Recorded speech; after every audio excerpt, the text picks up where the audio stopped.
l'intérêt, bien sûr, de proposer ce petit topo et ce débat sur la question de où en sont les syndicats aujourd'hui en France.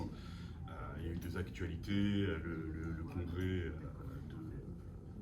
congrès confédéral de la CGT, le congrès de Solidaire aussi, qui regroupe les fédérations et syndicats sud dans la période assez récente.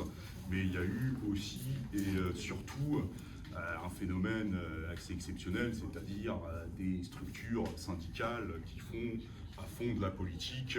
Ça n'avait pas été vu à ce point depuis 1981. Mais bien sûr, ils font une certaine politique sur laquelle on est à bien des égards très critique et qui nous pose plein de problèmes. C'est bien sûr la politique du ralliement au nouveau front populaire et au ralliement du nouveau front, le ralliement au front républicain. Avec Laurent, on pourrait bien sûr prétendre représenter la somme des expériences des camarades de l'organisation, mais ça serait une manipulation grossière, en tout cas pour ma part. Et c'est pour ça que nous sollicitons, nous réclamons, nous exigeons la participation pleine et entière des camarades pour que chacun raconte un peu ses expériences et puis les problèmes auxquels ils sont confrontés dans leur organisation syndicale. Mais sans plus tarder, je vais laisser la parole à Bon, pour revenir, donc moi je vais parler surtout de la CGT, puis aussi de l'intersyndicale, en faisant quand même un petit retour au moins sur la séquence de l'an dernier et de la bataille des retraites. Alors tout au long de la bataille des retraites, Macron, il a vraiment poussé, disons, enfin, ça a été la politique du passage en force en permanence, en faisant passer sa loi sans vote, sans majorité à l'Assemblée, à coup de 49.3, avec ses flics, etc. Et de ce point de vue-là, il a poussé, y compris l'intersyndicale, bien plus loin dans l'opposition qu'elle ne le souhaitait elle-même, qui était bien rodée, au dialogue social. Et il a aussi finalement accéléré la crise des institutions, de ce parlementarisme bourgeois qui sert habituellement à faire passer les mauvais coups contre les travailleurs et à leur faire accepter tout ça. Mais malgré la profondeur de la mobilisation, le succès des 14 journées de grève, parce que bon, on me disait qu'il ne s'était rien passé pendant 6 mois, mais non, il y a eu vraiment des journées de grève importantes, des gens qui faisaient grève pour la première fois, il y a eu de multiples initiatives interprofessionnelles, parce que beaucoup n'ont pas attendu le calendrier non plus de l'intersyndicale en cherchant à prendre des initiatives. Bref, malgré un peu tout ça, la politique de l'intersyndicale, c'est clair, elle est restée inféodée au jeu institutionnel et elle a contribué à enfermer les travailleurs dans le calendrier parlementaire. Donc il n'était pas question pour elle de mener une politique d'affrontement avec le gouvernement, ni d'abandonner le cadre du dialogue social, alors même que Macron, d'ailleurs, le remettait en cause. Alors ça a été une stratégie perdante, incapable de vaincre le gouvernement pour qui la réforme était une question clé dans sa défense des intérêts des patrons des classes dominantes. Alors c'est dans ce contexte qu'a eu lieu le congrès de la CGT de mars 2023, là aussi histoire quand même de placer 2-3 éléments. Alors une première à ce congrès, c'est que Martinez et la direction sortante, ils sont mis en minorité. Et Marie Buisson, qui était la secrétaire générale pressentie, est écartée voilà, dans un congrès quand même assez tumultueux. Alors, ça exprimait d'abord une rupture de l'appareil avec la politique de Plus Jamais Ça, qui était un collectif d'associations et de syndicats qui avait lancé un appel pendant le premier confinement, se situant clairement dans le cadre des institutions et du réformisme antilibéral. Mais c'était aussi une politique très décriée dans la CGT, parce qu'elle se réclamait du combat féministe, écologiste, et puis entérinait aussi une alliance, entre autres, avec la FSU et Solidaire. Alors, au bord de l'éclatement, l'appareil a trouvé le moyen de se maintenir par la désignation surprise de Binet, que personne n'attendait, qui était un moyen de sortir du conflit entre, d'un côté, un courant issu de la mainmise du PC stalinien, et se revendiquant d'un discours lutte de classe, du moins dans les mots, représenté par Olivier Matteux, et de l'autre, un modernisme, soi-disant, représenté par Marie Buisson, qui était tout à fait adapté à la concertation et au dialogue social. Mais au-delà de ces batailles d'appareils, le Congrès a exprimé plus profondément la contradiction entre, quelque part, les intérêts de la CGT, qui est très soucieuse de sa place dans le dialogue social, et puis de son avenir en tant qu'appareil, et les besoins de la lutte en cours, alors que de plus en plus d'initiatives se prenaient dans le cadre du mouvement, sans attendre les journées d'action de l'intersyndicale, y compris sans attendre non plus les mots d'ordre d'en haut de l'appareil. Alors malgré les filtres bureaucratiques, la contestation s'est exprimée pendant ce congrès sur la stratégie des luttes face à Macron, contre le sectarisme de la CGT vis-à-vis des Gilets jaunes par exemple, contre l'exclusion aussi de la CGT PSA Poissy, dirigée par des militants de LO, etc. Alors ce climat de discussion, de contestation, il s'est poursuivi, y compris dans les équipes syndicales, même après le congrès, et en particulier sur la stratégie de lutte et les journées saute-mouton, la question aussi du bilan du mouvement des retraites que l'appareil ne voulait pas aborder. Nous, sur Bordeaux, on a eu par exemple un congrès de l'Union départementale qui a eu lieu à la rentrée justement 2023. Et ça a été l'occasion justement de présenter une motion, de regrouper des militants syndicaux avec qui on avait milité dans des collectifs interpro ensemble justement, pour défendre l'idée que le rôle d'un syndicat, c'était la lutte de classe, et puis y compris d'aider à s'organiser les travailleurs, d'aider en s'appuyant aussi sur toutes les initiatives qui peuvent se prendre aujourd'hui. Bon, ça n'a pas été majoritaire, mais pour dire que le débat se menait, des militants avaient envie de le mener, et ça c'est quand même, je pense, un peu nouveau et très utile. Alors par contre, il n'y avait pas de bilan. Ça c'est clair, toute la rentrée s'est passée, toute la séquence, aucun bilan de la séquence des retraites, et un bluff complet, total, sur genre l'intersyndicale, on ne lâchera rien sur les retraites, mais non, c'est toujours pareil, mais en étant surtout pressé de reprendre le train-train des rencontres avec Borne et Macron. Alors, juste pour citer, ça a été en particulier le 16 octobre, où il y avait une conférence sur les salaires, dont vous avez dû tous oublier depuis, j'imagine, parce qu'il paraît que Macron allait revenir sur les salaires, mais à l'époque, à la fête de l'UMA, Binet explique « on va mettre la conférence sociale sous pression, etc., et on lâchera rien au niveau de l'intersyndicale ». Bon, tout ça pour en arriver à un appel le 13 octobre, sans même un appel à la grève, et à une comédie, un beat total, évidemment, autour de cette comédie de la conférence sur les salaires, puisque le but de Macron était seulement de montrer que le dialogue social reprenait, et ce qui lui permettait de reprendre l'initiative malgré tout.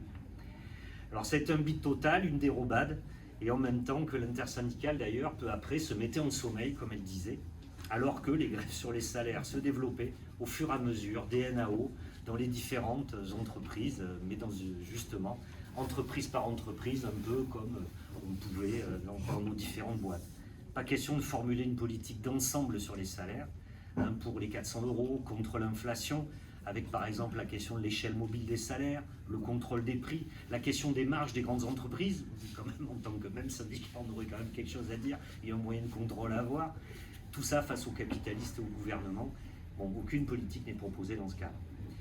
Alors, pour reprendre l'offensive après les retraites, Macron, Attal et Darmanin, ils se sont lancés, ce deuxième volet, ça a été vraiment sur une politique réactionnaire et raciste, et qui a démarré assez vite dès la nomination d'Attal avec l'interdiction de l'abaya. Et puis surtout, sur toute la question de la loi immigration, qui reprenait la politique justement de la droite et du RN ouvertement. Alors la CGT a appelé alors à la désobéissance, voilà, mais là aussi en respectant bien le cadre des institutions.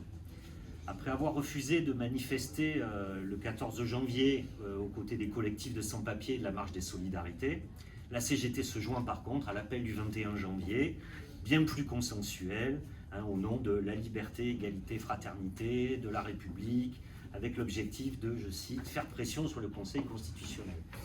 Alors bon, même dans cette séquence-là, ceci dit, ça a aussi ouvert la discussion sur la question de la loi immigration dans le syndicat.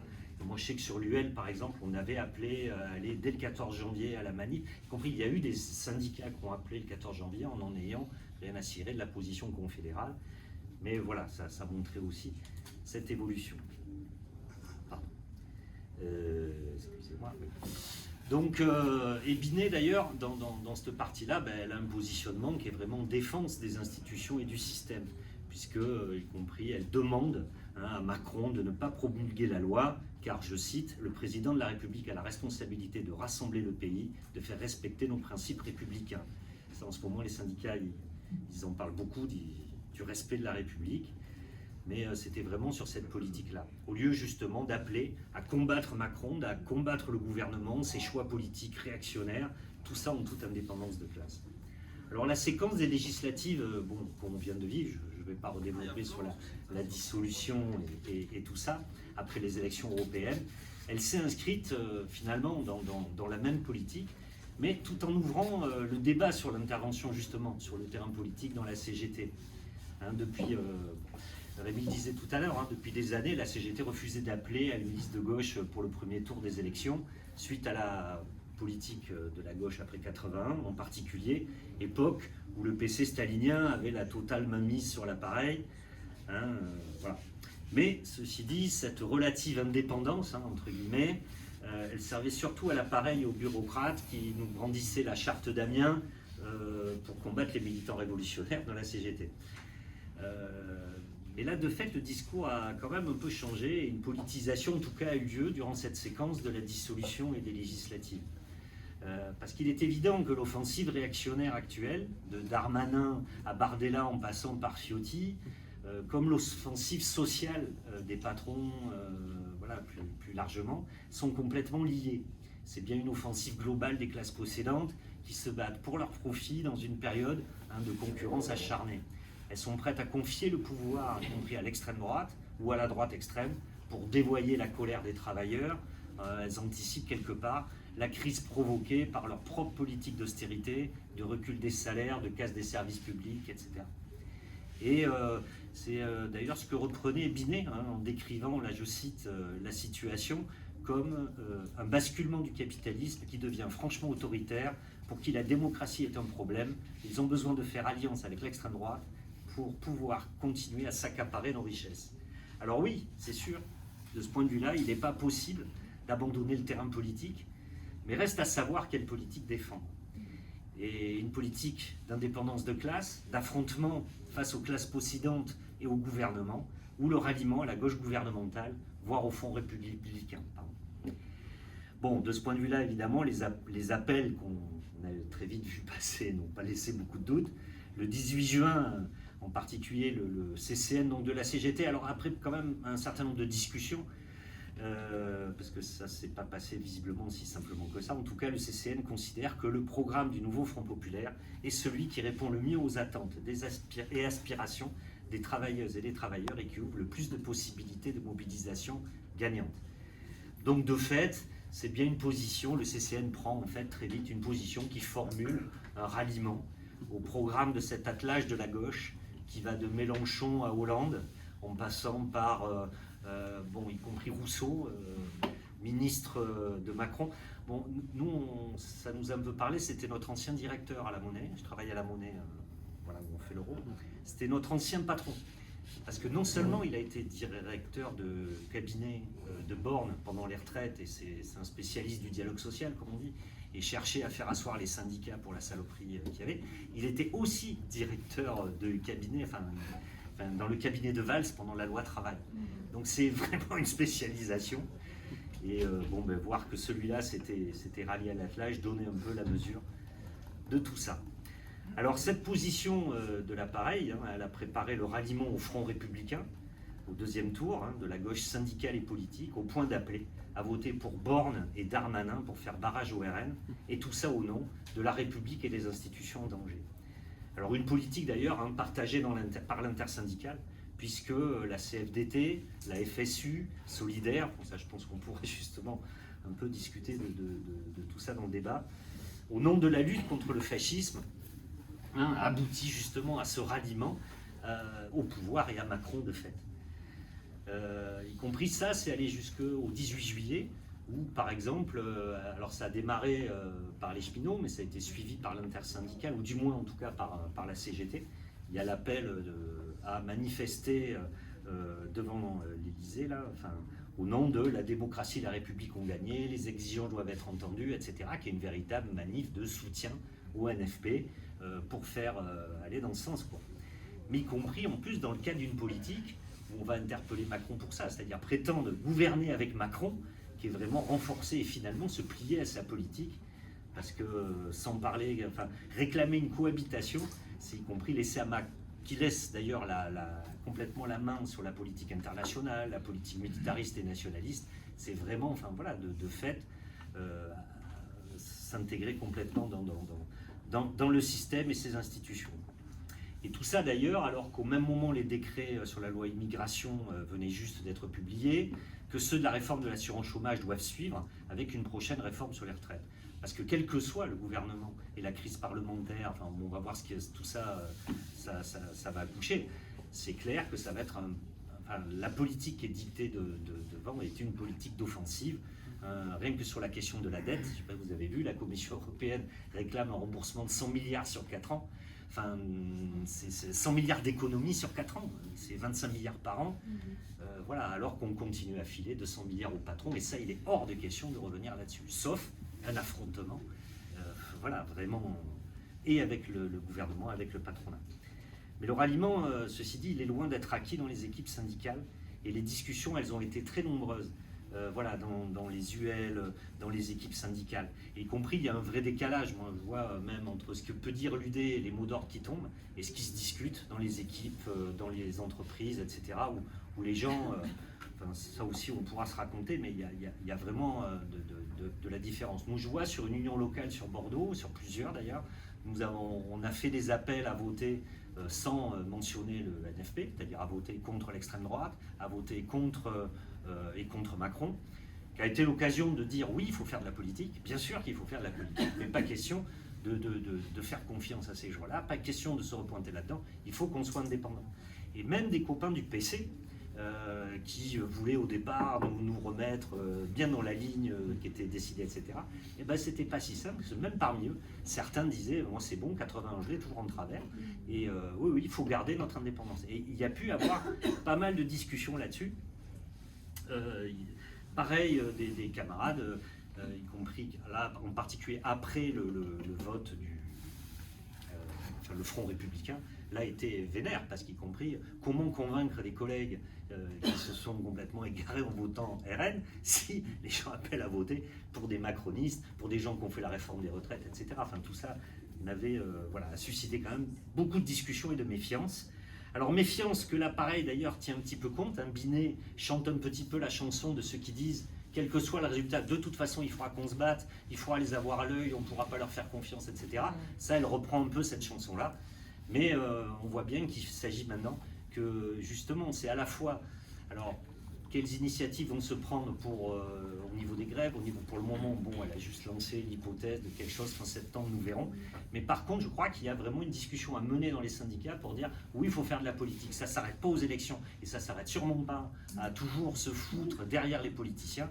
Comment maintenant, nous, on discute de défendre nos intérêts, comment on va empêcher que le RN et que la voie qui est ouverte au RN, ça puisse avancer. Mais ça veut dire qu'on discute de revendications, les salaires, le contrôle du monde du travail sur les entreprises, sur les marges, etc., l'augmentation des salaires, etc. Tout ça ne dépendra que de nos luttes, mais y compris le refus de payer la dette, parce que là aussi cette question va être centrale, la mise en place d'un monopole bancaire, toutes ces questions-là, il faudrait pouvoir justement les discuter, et puis s'opposer à la politique nationaliste et guerrière. Hein, les syndicats ne disent même plus aujourd'hui non aux 413 milliards de budget d'armement, il faut du fric pour les services publics. Enfin voilà, tout ça fait partie, je crois, des choses qu'il va falloir qu'on lance dans la période qui vient maintenant. Merci Laurent. Vous aurez compris, Laurent fait plutôt un versant sur la CGT, hein, pour résumer ça à la CERF, et puis j'ai essayé de faire un versant sur Solidaire, les fédérations et les syndicats sud. Alors, le dernier congrès de l'Union syndicale solidaire, qui était son 9e congrès depuis sa fondation en 1998, s'est tenu du 22 au 24 avril dernier. Alors, dans nos milieux militants révolutionnaires, l'histoire de la grande CGT elle est souvent connue, celle de Solidaire beaucoup moins. Alors je ne prétends pas que c'est un grand tort, hein. La CGT, elle, c'était son 53e congrès, voilà, Solidaire 9e. La CGT, elle revendique 640 000 adhérents, une implantation dans 30 000 entreprises et 1 millier d'unions locales. Solidaire, à côté, revendique 114 000 membres et son implantation est bien plus réduite, hein, bien sûr, et avec une vraie faiblesse dans le champ des entreprises privées. Les grands syndicats et fédérations Sud sont un peu exclusivement dans les entreprises ou dans les administrations publiques. Donc bon, c'est l'occasion, je vais essayer de ne pas être long, mais de dire un mot quand même de l'histoire et de la fondation de Solidaire, essayer de voir un tout petit peu d'où c'est parti pour essayer de piger où ça en est aujourd'hui. En fait, les débuts qui s'étalent de la fin des années 80 à la fin des années 90, c'est la rencontre quand même de deux histoires syndicales bien distinctes. D'un côté, et sans doute celle qui nous intéresse beaucoup plus, celle des oppositionnels dans la CFDT, hein, les camarades qui ont été oppositionnels à ce qui a été appelé le recentrage de la CFDT, recentrage en réalité de la période des années 70, de la CFDT autogestionnaire, ouverte aux quatre vents du gauchisme post-68 art, et puis la CFDT telle qu'on la connaît maintenant avec Berger et compagnie. Alors c'est un recentrage qui a été assez personnifié par la figure de Nicole Notat, qui a été secrétaire de la CFDT entre 1992 et 2002. Sa première fédération Sud, ça a été Sud PTT, fondée en 1988, suite à l'exclusion de la CFDT de plusieurs syndicats PTT, sur fond de grève de sous-traitants de la Poste. Il me semble que, grosso modo, la Confédération CFDT ne voulait pas entendre parler de cette lutte pour tout un tas de raisons. Et en fait, ça faisait des années qu'en interne, ça se tendait, et notamment les oppositionnels dans la CFDT avaient eu tout un tas de pratiques d'investissement et d'influence dans les grandes grèves qu'on pourrait qualifier de démocratiques des années 80. En fait, celles qui ont vu des coordinations de travailleuses et de travailleurs à leur tête diriger réellement la lutte. Il y a eu bien sûr la grande grève des hospitaliers, et je ne me rappelle plus exactement quelle année, mais c'était la fin des années 80, 88, non, 86, d'accord. Ouais, donc c'est comme celle des cheminots. C'est juste après. 88. 88. Ah, okay, c'est ça, voilà, c'est celle des cheminots qui est 86. Là, je suis un peu certain de mon fait. Et donc, voilà. Et donc, en pleine année Mitterrand, durant les années Mitterrand, des luttes, des grèves nationales avec à leur tête des coordinations et qui avaient quand même beaucoup bousculé l'appareil CGT qui était très défiante, et ses camarades de la CFDT, notamment pour ce qui est de la grève des cheminots de 86. Il y a quand même eu un rôle notable, plus que notable, des militants de lutte ouvrière qui étaient pour l'essentiel syndiqués à la CFDT cheminot à l'époque. Et donc c'est pour vous dire que il y avait ce rapport à la démocratie ouvrière, à la démocratie dans les luttes, et y compris ces camarades ont fondé quand même les premiers syndicats Sud dans l'esprit. Nous, notre truc, c'est quand même vraiment la démocratie ouvrière, le contrôle des travailleuses et des travailleurs sur leur lutte. Et le deuxième pan qui les intéresse beaucoup moins, c'est un truc qui s'appelait le groupe des 10. En fait, une dizaine de fédérations syndicales qui bien souvent avaient une existence de plusieurs décennies et qui avaient refusé historiquement d'intégrer une des deux grandes confédérations syndicales de l'époque, donc soit la CGT, soit Force ouvrière. Donc qu'est-ce que ça voulait dire d'elles?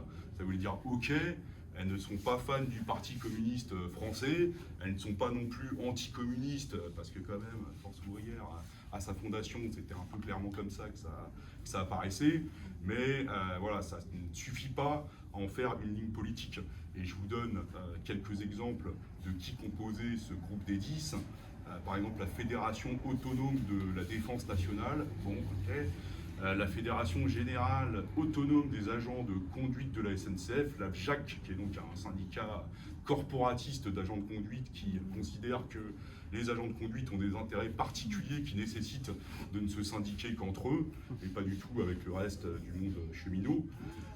Qu'est-ce qu'il y avait? Il y avait un syndicat de flics, Fédération autonome des syndicats de police, syndicat national des journalistes, syndicat national unifié des impôts, qui est devenu par la suite Solidaire Finances Publiques, tout ça pour dire si Sud Finances Publiques est la première organisation dans le secteur depuis longtemps, c'est pas particulièrement malheureusement parce que les salariés là-bas sont très radicaux, bolcheviques ou quoi, c'est voilà, c'est un peu l'histoire de cette fédération assez corporatiste, quoi. Et en fait, mine de rien, de ce groupe des 10, ont hérité des règles de fonctionnement internes après dans Solidaire qui visent au consensus en fait, à un droit de blocage des minorités qui est très important et en fait aussi à au refus de la Confédération, au refus d'une direction centralisée quand bien même elle serait démocratiquement élue et contrôlée. C'est pour ça que, d'ailleurs, ce n'est pas la Confédération Sud ou que sais-je, mais que c'est bien l'Union syndicale solidaire. Donc du coup, ce petit rappel historique étant fait, on va regarder un tout petit peu ce qu'a fait Solidaire depuis 2023.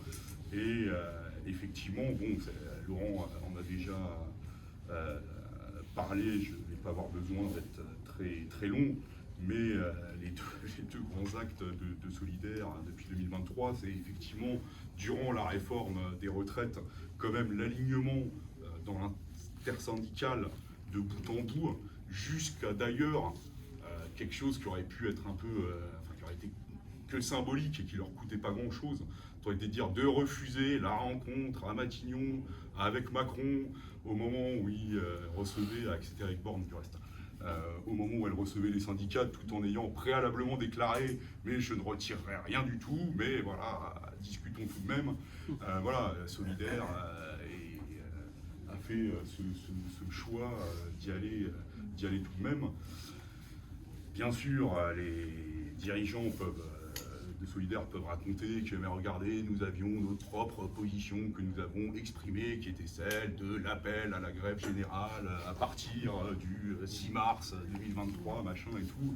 Mais bon, voilà, quand tu sors quelques tracts, machin, mais qu'ensuite ta politique, entre guillemets, réelle, en tout cas celle qui apparaît, c'est coller le train continuellement à l'intersyndicale. Bon, on ne voit pas tellement...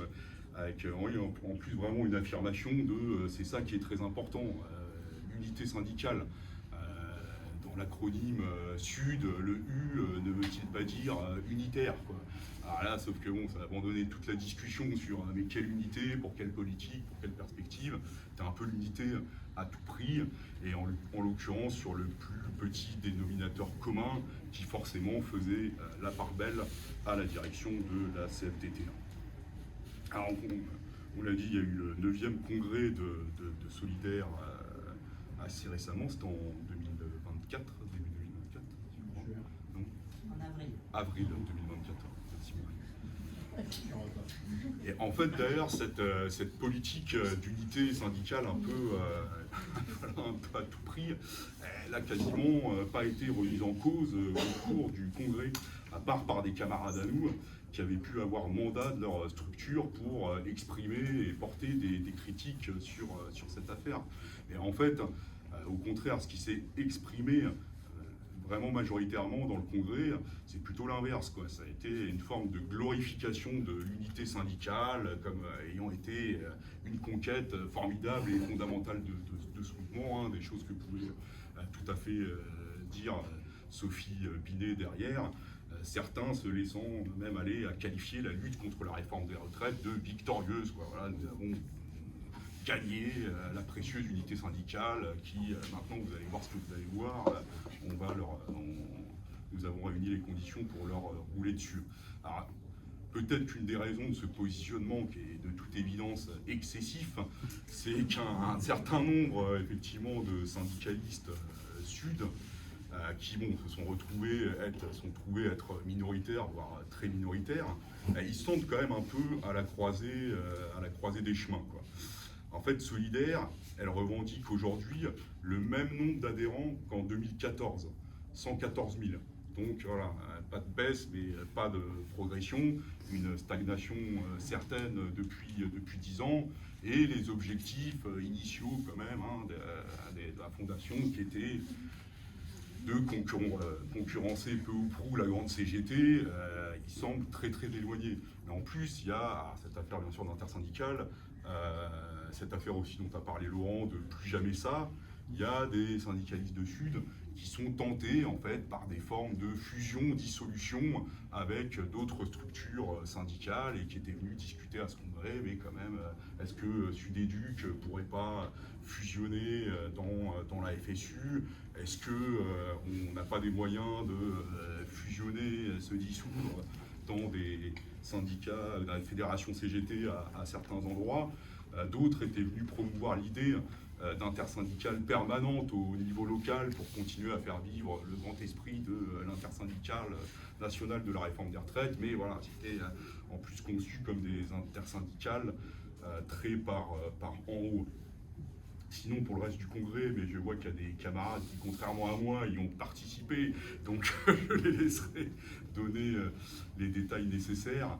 Mais voilà, quoi, on me l'a raconté comme étant quand même très cloisonné, très verrouillé, donc en fait pas très différent d'un congrès confédéral CGT, et avec peut-être plus qu'auparavant une certaine pression sur la règle des mandats par syndicat, où tu ne peux pas exprimer autre chose que ce qui a été complètement tranché par avance dans ta structure syndicale, et avec cet esprit du consensus mou qui a donc été hérité notamment de ce groupe des 10 et qui est sans doute bien utile maintenant plus que jamais pour limiter à l'extrême les expressions divergentes de la ligne majoritaire. Donc vous l'aurez compris, c'est pas avec pareil congrès qu'il aurait été possible d'empêcher ce qui s'est passé assez naturellement lors du choc politique des élections européennes et législatives, c'est-à-dire voilà, le ralliement au nouveau front populaire, quoi, qui s'est doublé effectivement du ralliement au front républicain, avec quand même un truc que honnêtement je ne m'attendais pas complètement à voir tomber, personnellement, peut-être je ne sais pas si on peut qualifier d'illusion, mais je me suis dit c'est pareil pour ce que ça coûte, mais en fait quand même effectivement voir un tract de Solidaire, donc vraiment le chapeau, quoi, qui dit y compris nous avons toujours fait la différence entre les formations politiques d'extrême droite et toutes les autres. Et ils disent ça, bien sûr, au moment où se discute concrètement pour tout un tas de gens, est-ce qu'il faut voter Darmanin ou Borne face à l'extrême droite? Et voilà, bon, même si bien sûr, ils n'ont pas osé écrire « Nous appelons bien évidemment à voter Borne et Darmanin », mais c'était exactement ça que ça a visé, quoi. Donc c'est quand même le ralliement le plus total et machin. En fait, en reprenant un petit peu les communications de Solidaire à ce moment-là, c'est assez frappant maintenant, comme pendant 2 semaines, les macronistes disparaissent de la surface de la Terre, quoi. Ils n'existent plus. Il n'y a que l'extrême droite. Et les élections passées, on rediscute quand même du pouvoir de Macron et des macronistes, quoi. Donc elle, dans le meeting d'hier, a effectivement souligné que Simon Dutheil, donc le secrétaire sortant de Solidaire, se disait prêt à conseiller un gouvernement NFP, et que voilà, c'est effectivement le genre de positions politiques qui sont prises un peu tranquillement. Vous dire un petit mot de la Fédération Sudrail avant de dire un mot de mon syndicat. Je fais l'entonnoir. Je vais vers la proximité et vers mon histoire personnelle qui est quand même la plus importante. La Fédération Sudrail, pour le dire à la SERP, en fait, je n'arrive pas à trouver de moment où elle a eu dans les mouvements de grève une politique différente de la CGT cheminot. En fait, elle apparaît, en tout cas à mes yeux, comme de plus en plus comme une CGT bis, mais qui dans les moments qui comptent ne propose rien de différent. Et en plus, un petit changement quand même depuis 2019-2020, c'est que même dans l'affichage, enfin, ce qu'on pourrait appeler l'affichage politique, donc pas les mouvements, les trucs qui comptent un peu moins, mais tout de même, ben, l'affichage politique de la fédération, depuis 5 ans, ça devient plus compliqué de le caractériser comme étant à la gauche de la CGT cheminot, quoi. En fait, on ne sait pas tellement si c'est à sa droite, si c'est pareil. Ah, c'est même plutôt à la droite, parce que voilà, il y a eu un peu une inversion d'un rôle, enfin d'un petit jeu qui se joue à deux, hein, d'ailleurs, parce que les deux organisations au sein de la SNCF, que sont CGT et Sud, pèsent, j'ai envie de dire depuis toujours, plus de 50%, quoi. Donc la part fatidique pour signer les accords. Donc en fait, grosso modo, pendant toutes les années 2010, pour le faire à la SERP, la CGT cheminot signait des accords assez compromettants pour les faire passer. Et Sudrail disait non, nous jamais, et tout, la grève jusqu'au bout et tout. Bon, même quand elle était finie, mais enfin, voilà, en tout cas, je dis ça, mais c'était mieux comme positionnement, bien sûr. Mais voilà, il ne signait rien, surtout pas quand c'était des accords issus de grèves de travailleurs qui n'avaient pas complètement abouti, qui s'arrêtaient à mi-chemin, qui étaient des compromis. Et en fait, ça s'est assez largement inversé, quoi. Voilà, la CGT cheminot ne signe pas les accords depuis 4-5 ans, globalement, hein, sur la SERP. Et Sudrail s'est mis à les signer à la faveur d'un premier accord qui était d'ailleurs sur le chômage partiel pendant le confinement Covid. Et derrière, en fait, ça a été quand même un petit peu l'ouverture de la boîte de Pandore, puisque ça a été jusqu'à la signature d'un des 8 textes fondamentaux sur l'ouverture à la concurrence du transport de voyageurs.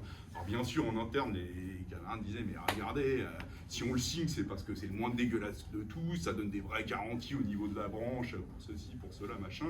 Mais la réalité, c'est que c'est vrai qu'il y a, bon, ne serait-ce que, sans rentrer dans les détails, mais précisément en termes d'affichage politique, tu signes une des pierres angulaires du processus d'ouverture à la concurrence dans le chemin de fer, tu laisses ta trace là-dedans, c'est quand même sacrément déconnant. Ça s'est doublé d'une politique d'unité syndicale qui était plus dirigée vers la CFDT et l'UNSA que vers la CGT. Il faut reconnaître aussi que la CGT cheminot, dès que Sudrail a signé l'accord sur le chômage partiel, a dit voilà, vous avez basculé dans le camp des syndicats réformistes, dans les syndicats traîtres, et nous n'avons plus rien à voir avec vous. Et c'est vrai que le sectarisme était affirmé haut et fort, et que, bon, voilà, même si localement tout un tas d'équipes essayaient de le combattre, c'est aussi vrai que la CGT cheminot n'a pas voulu faire grand-chose avec Sudrail dans les dernières années. C'est par le petit bout de la lorgnette, mais quand même, il y a eu un recentrage politique. Certains du bureau fédéral Sudrail à travers l'histoire, puisque quand même une des grandes figures du début des années 2000 et tout, c'était Christian Mailleux, que vous avez pu voir peut-être à la télé des fois avec son look incroyable de Jésus, ses longs cheveux pas toujours très propres, et voilà, et sa longue barbe, et qui est toujours un camarade d'Alternative Libertaire. Donc voilà, il y a quand même un camarade d'Alternative Libertaire qui était un peu figure médiatique de la Fédération Sudrail. Aujourd'hui, le plus médiatique est certainement Fabien Villedieu, qui est à la France Insoumise. Et en fait, là, voilà, c'est les personnalités publiques médiatiques. Mais la réalité, c'est qu'un peu l'entièreté de la composition du bureau fédéral est passée de gauchistes, qui d'Alternative Libertaire, de la LCR, machin, à globalement des camarades qui sont à la France Insoumise de manière de plus en plus assumée derrière. Le dernier congrès fédéral en juin 2023, je vais vous le raconter parce qu'en fait, c'est aussi ça la réalité, je crois, des syndicats et de nos structures syndicales dans le pays aujourd'hui. Il a été d'une pauvreté politique assez affligeante. Donc nos camarades cheminots à Sudrail, dont je suis, on a été extrêmement corsetés par les processus de congrès où tu dois discuter absolument tout dans ton syndicat et avoir le moindre tampon et tout. Mais en fait, la réalité, c'est que nous aurions adoré discuter dans nos syndicats, quitte à nous prendre des pelles et à dire non, bah, vous êtes minoritaire, vous n'exprimerez pas ça. La réalité, c'est que partout autour de nous, les gens se foutaient et se contre-foutaient du congrès. Et le congrès s'ouvre, bilan fédéral, période 2019-2024. Et en fait, le bilan de la fédération, bah, c'est le bilan des syndicats, c'est un rapport d'activité, quoi. Vous avez fait quoi, machin et tout. Il y a 6 syndicats sur 23 qui prennent la parole, quoi. au point que la tribune est en mode non mais vous êtes sûr, bon bah ok, on passe à autre chose, quoi. Là, tu te dis en fait c'est une minorité de syndicats qui a envie de raconter quelque chose sur ce qu'ils ont fait, tout simplement ce qu'ils ont fait et tenté sur les dernières années, quoi. Et voilà. Bon, et d'ailleurs, au moment de se dire avec les camarades, est-ce qu'on fait un article sur le congrès de Sudrail, de la fédération Sudrail, on s'est dit non, qu'est-ce qu'on va raconter, quoi. C'est le vide absolu, quoi. À part une ligne politique à peine discutée, mais on ne sait même pas tellement ce qu'elle est, mais on la continue. Et puis bon, il y avait vraiment juste rien, quoi. Il est quelle heure? Bon, j'en finis juste du coup par petite expérience.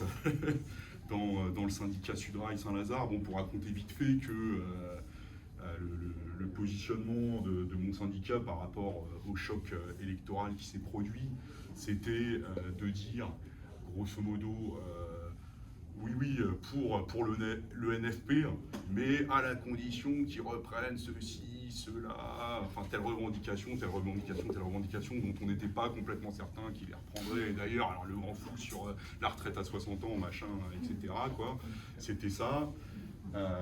Et c'était en fait ce qui a rendu compliqué à un niveau local de faire un tract d'entre-deux tours pour dire oui, Front républicain.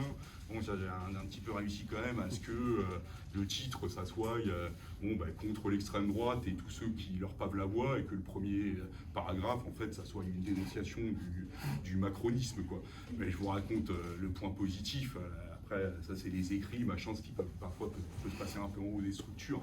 Après, la réalité, c'est que voilà, sur le terrain, machin, c'était quand même NFP, mais alors quand même avec une particularité qui vaut le coup d'être notée, parce que dire que ça existe jusque dans des syndicats sud, je sais que ça s'est posé ailleurs, qu'en fait, les camarades, assez majoritairement, ont dit, alors peut-être parce que nous étions quelques-uns à être affichés dans les élections européennes ou législatives, on dit on ne fait pas de politique. Le syndicat, voilà, enfin ils disent plutôt non, on va poser quelques tracts sur les tables, mais au moment de monter des tournées et donc d'y consacrer comme il se doit, comme il est normal, quelques malheureux moyens syndicaux en termes de dégagement de journée et tout, le syndicat a dit ah non, ça on fait pas, ça serait vraiment aller trop loin et tout. Donc ils ont fait les choses complètement à minima, avec quand même tout un tas de discussions un peu pénibles. Ah, ça va être bien le rôle du syndicat de faire de la politique, et ça c'est quand même ça a quand même arrêté sur une activité extrêmement réduite. Bon, voilà, l'autre grande affaire dans mon syndicat, mon petit niveau, c'est que, voilà, étant donné qu'il est première organisation syndicale sur la région Saint-Lazare depuis 2018, il contrôle les activités sociales et culturelles. Ça, c'est depuis longtemps une vraie source quand même d'intégration des organisations syndicales, et en fait une manière de quand même leur faire rentrer pieds et poings liés dans les logiques patronales. Il n'y a pas qu'à Saint-Lazare, aujourd'hui les activités sociales et culturelles à la SNCF, elles sont moribondes, elles sont sous-financées, il y a des problèmes de déficit, et donc c'est discuté de manière tout à fait démocratique et transparente et tranquillou-bilou dans mon syndicat, la possibilité d'effectuer des licenciements économiques de personnel des activités sociales et culturelles. Et au bout de ce grand processus démocratique, d'ailleurs la majorité du syndicat a dit oui, c'est exactement ce qu'il faut que nous fassions, avec un peu les raisonnements en mode bon, alors, d'une part arithmétique, nous n'avons pas le choix, voici les chiffres, d'autre part, mais vous vous rendez compte, si nous faisons le choix plutôt que de licencier, de grosso modo tailler dans les activités sociales et culturelles, vous vous rendez compte, ces malheureux cheminots ils existent quand même, qui n'ont qu'un SMIC et tout, mais ça les gens vont nous le faire payer pendant 20 ans, on va perdre des élections, etc. Donc c'est quand même cet événement, bon, je pourrais y revenir, mais voilà, on a bagarré, même en étant minoritaire, on a vraiment bagarré jusqu'au bout. Et d'ailleurs, les licenciements ne sont pas, en fait, pour l'instant, pas faits, même si la possibilité est encore ouverte. Mais voilà, c'est aussi ça, le syndicalisme, y compris à Sudrail aujourd'hui. Donc j'en termine en disant que c'est vrai que voilà, on peut quand même analyser une certaine droitisation de la vie politique ces dernières années qui, du coup, n'épargne pas, on peut dire qu'elle n'épargne pas les syndicats, les structures syndicales. Elles offrent, néanmoins, c'est toujours une nécessité d'y être présent pour les militantes et militants révolutionnaires. C'est incontournable, on peut en discuter, mais voilà. Ça offre toujours des possibilités, mais voilà, effectivement, avec quels nouveaux problèmes, quels nouveaux défis, est-ce qu'ils sont d'ailleurs si nouveaux que ça? On en passe au débat. Merci.